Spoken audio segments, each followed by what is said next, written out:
bem, seja bem-vindo ao nosso canal. Vamos fazer mais um resumo para você do livro de Daniel. Estamos agora no capítulo 8.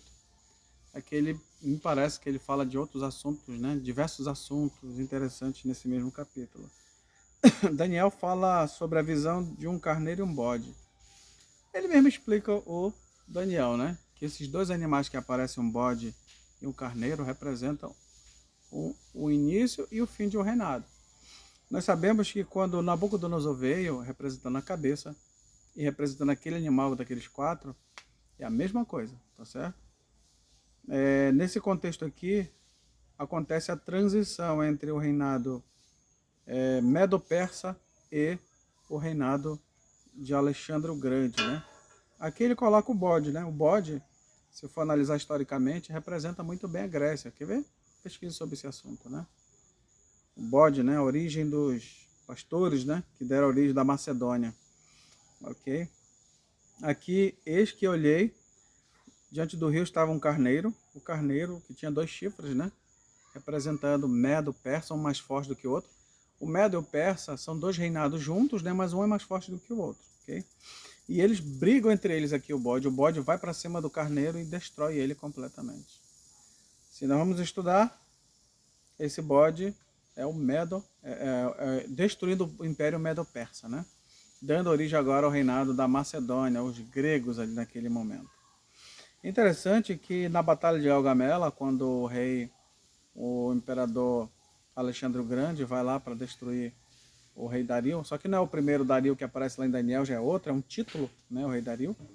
Eu não sei exatamente se é Dario o nome dele ou se é um título, mas me parece que o nome do rei é um título. Assim como o Papa hoje faz até a mesma coisa, o Papa ele não apresenta o nome dele, apresenta o título. Escolhe, né, um Papa João Paulo II, né, porque teve o João Paulo I. Então, os reis daquela época, eles faziam esse tipo de gesto, né?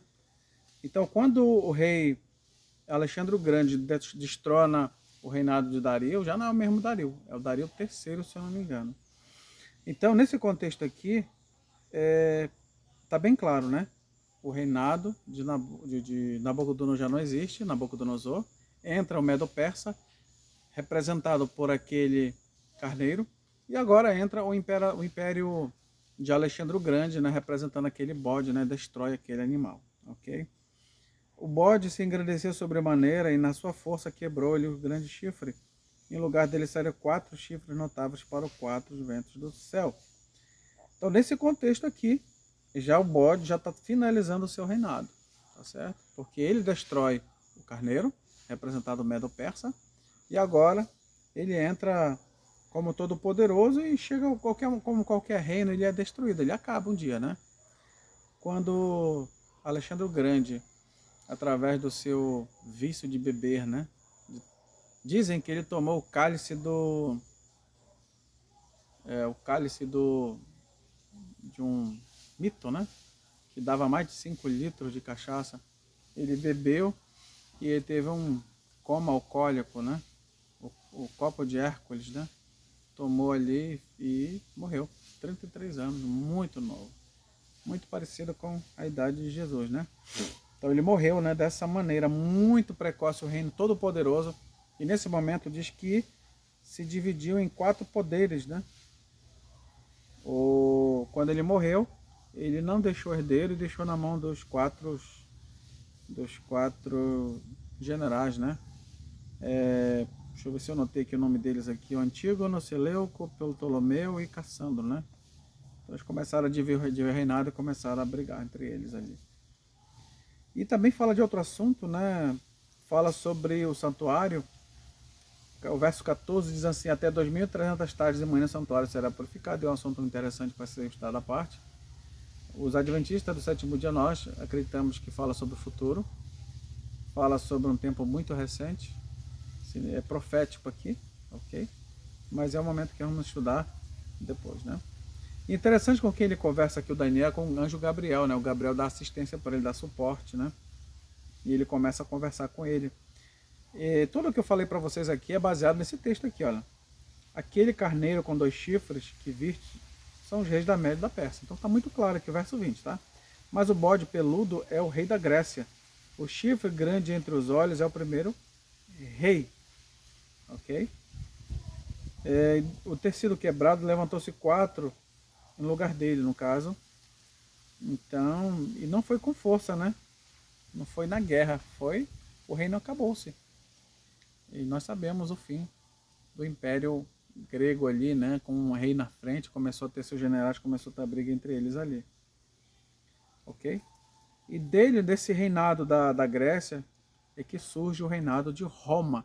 Não que acabou-se naquele momento, mas toda a cultura grega foi assimilada, né? Eles destruíram, né, o poder, mas toda a cultura, os livros, né, os filósofos continuaram, né, sobre as bases, né, administrativas, culturais do novo império, o Império Romano, que agora seria o império mais poderoso do mundo.